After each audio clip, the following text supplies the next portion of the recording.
സുർജിത്ത് അയ്യപ്പത്ത് ചേരുന്നുണ്ട് വയനാട്ടിൽ ഇന്ന് ഓറഞ്ച് അലേർട്ട് പ്രഖ്യാപിച്ചിട്ടുണ്ട്. സുർജിത്ത്, ഇന്നലെ നമ്മൾ കണ്ടതാണ് കുത്തിയൊലിച്ചു വരുന്ന മലവെള്ളപ്പാച്ചിൽ. അത് പഴയത് പലതും ഓർമ്മിപ്പിച്ചു. അതുകൊണ്ട് തന്നെ വലിയ ആശങ്കയിലായിരുന്നു അവിടുത്തുകാരുടെ സങ്കടവും വേദനയും ഒക്കെ നമ്മൾ ഇന്നലെ കണ്ടതാണ്. ഒരു ഭയമുണ്ട് എല്ലാവർക്കും.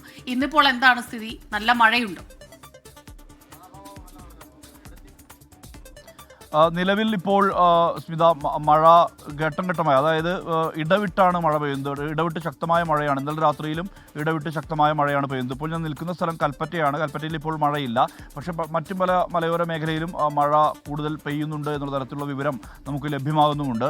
എന്തായാലും ഈ വയനാടിൻ്റെ ഇപ്പോഴത്തെ പൊതുവെ കാലാവസ്ഥ എന്ന് പറയുമ്പോൾ ഇടവിട്ട് ശക്തമായ രീതിയിലുള്ള മഴപ്പെയ്ത്ത്, അതാണ് ഇന്നലെയും കണ്ടത്. അതുതന്നെയാണ് അതാണ് ഇങ്ങനെ ഈ നിലയിൽ ചൂരൽമല പുഴ കര കവിഞ്ഞ് ഒഴുകുന്ന നിലയിലേക്ക് കാര്യങ്ങൾ മാറാനുള്ള കാരണം. മാത്രമല്ല, ഈ നേരത്തെ ഉരുൾപൊട്ടലിൽ അടർന്നു നിൽക്കുന്ന നിരവധി സ്ഥലങ്ങളുണ്ട്. പ്രത്യേകിച്ച് അവിടെയൊക്കെ ഈ ഇപ്പോൾ നമ്മൾ കാണിക്കുന്ന ദൃശ്യങ്ങൾ പുഞ്ചിരിമട്ടം മേഖലയിലെ ദൃശ്യങ്ങളാണ്. പുഞ്ചിരിമട്ടം പ്രദേശം എന്ന് പറയുമ്പോൾ അതിനകത്ത് വനറാണി എസ്റ്റേറ്റ് ഉണ്ട്. എസ്റ്റേറ്റിനോട് ചേർന്ന ഭാഗം ഉരുൾപൊട്ടലിൽ തകർന്ന പ്രദേശമാണ്.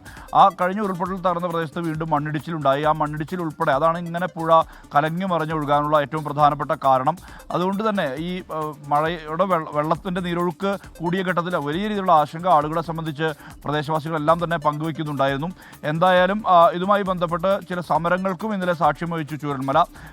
2 ദിവസത്തിനകം പ്രശ്നങ്ങൾ പരിഹരിക്കാം, അതായത് ധനസഹായം അടക്കമുള്ള കാര്യങ്ങളിൽ എല്ലാവർക്കും ധനസഹായം നൽകുന്ന കാര്യങ്ങളിൽ ഉൾപ്പെടെ 2 ദിവസത്തിനകം തീരുമാനം ഉണ്ടാക്കാം എന്നുള്ള തരത്തിൽ ഒരു ഇടപെടൽ ADMന്റെ ചർച്ചയിൽ നിന്ന് ഉണ്ടായിട്ടുണ്ട്. അതേ തുടർന്നാണ് ഇന്നലെ പ്രതിഷേധം അവസാനിച്ചത്. നമ്മൾ വിശദമായി ഈ ഇറിഗേഷൻ്റെ ചുമതലയുള്ള എഞ്ചിനീയർമാരുമായും മറ്റ് വിദഗ്ധരുമായും സംസാരിച്ചു. എന്തായാലും ഇപ്പോൾ പുഴയുടെ പുനരുജ്ജീവന നടപടി താൽക്കാലികമായ പ്രവൃത്തികളാണ് ഇപ്പോൾ നടക്കുന്നത്. അതായത് മണ്ണ് കോരിയിടുക, ഒപ്പം തന്നെ ഈ പാറകൾ ഒരു ഭാഗത്തേക്ക് മാറ്റുക, അത്തരം ദൗത്യമാണ് ഇപ്പോൾ നടന്നുകൊണ്ടിരിക്കുന്നത്. അതിന് സ്ഥിരം സംവിധാനം എന്നുള്ളത് NITയുടെ റിപ്പോർട്ടും മറ്റും വരാനുണ്ട്. അതിനുശേഷം മാത്രമാകും ആ ഒരു നടപടിയിലേക്ക് കടക്കുക എന്നുള്ളതാണ് ഇറിഗേഷൻ ചുമതലയുള്ള ഉദ്യോഗസ്ഥരെല്ലാം തന്നെ പങ്കുവെക്കുന്നത്.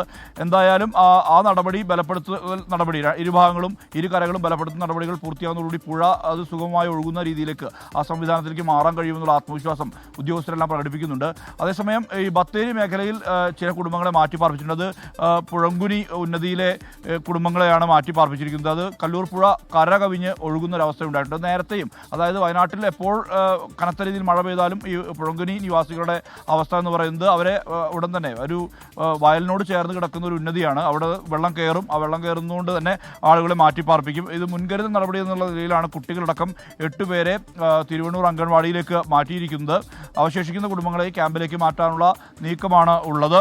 രാത്രി 11:30 കൂടിയാണ് നൂൽപ്പുഴ പഞ്ചായത്ത് അധികൃതരും പോലീസും എത്തി ഈ കുടുംബങ്ങളെ മാറ്റിപ്പാർപ്പിക്കാൻ വേണ്ടി തയ്യാറായിട്ടുള്ളത്. ഇന്ന് ജില്ലയിലെ വിദ്യാഭ്യാസ സ്ഥാപനങ്ങൾക്ക് അവധിയാണ്. പ്രൊഫഷണൽ കോളേജുകളടക്കമുള്ള വിദ്യാഭ്യാസ സ്ഥാപനങ്ങൾക്കാണ് അവധി പ്രഖ്യാപിച്ചിട്ടുള്ളത്. മലയോര മേഖലയിലും കീഴ്ത്തടങ്ങളിലുള്ളവർക്ക് ജാഗ്രതാ നിർദ്ദേശം നൽകിയിട്ടുണ്ട്. റീജിത്ത്.